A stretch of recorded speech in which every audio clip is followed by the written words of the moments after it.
आज महाराष्ट्र पोलीस परिषद पार पडलेली आहे। या परिषदेमध्ये विविध विषयांवर चर्चा झाली।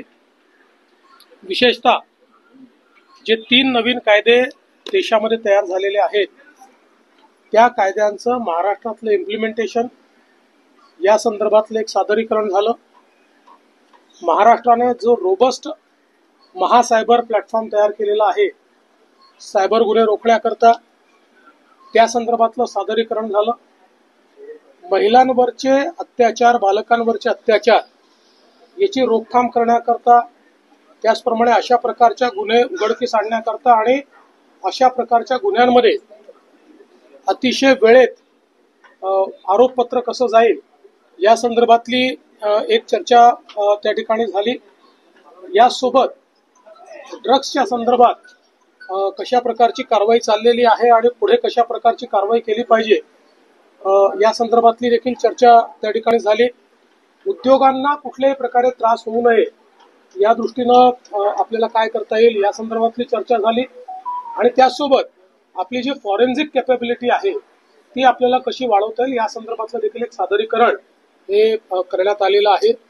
एकूणच या सगळ्या परिषदेमध्ये मी हे सांगितलेलं आहे की ड्रग्सच्या संदर्भात 0 टॉलरन्स पॉलिसी असणार आहे आणि कुठलाही पोलीस तो कुठल्याही रँकचा असो हा जर ड्रग्सच्या प्रकरणाशी थेट संबंधित सापडला तर त्याला सस्पेंड न करता थेट बडतर्फ करण्यात येईल अशा प्रकारची पॉलिसी घेण्याचा निर्णय आम्ही त्या ठिकाणी घेतलेला आहे।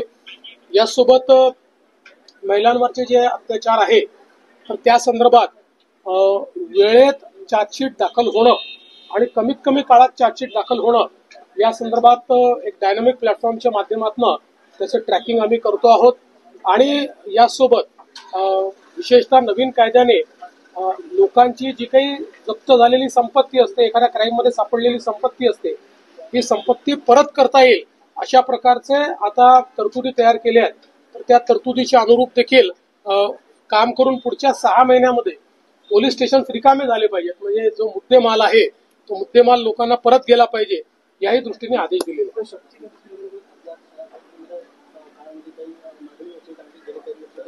मी या संदर्भात कालच बोललेलो आहे की केंद्र सरकारने जो नवीन कायदा केलेला आहे त्यात शक्ती कायद्यातल्या अनेक गोष्टी अंतर्भूत केलेल्या आहेत। त्यामुळे आपल्याला पुन्हा रिव्ह्यू त्याचा घ्यावा लागेल आणि काय झालं नाहीये त्या संदर्भातला कायदा तयार करायचा केस मुख्य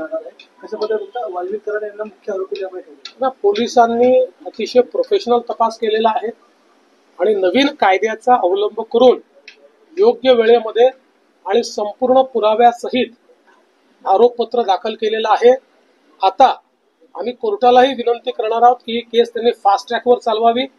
उज्ज्वल निकम साहेबांची आपण नियुक्ती केलेली आहे आणि मला विश्वास आहे की जे आरोपी आहेत त्यांना कठोरतम शिक्षा या ठिकाणी कोर्ट देईल।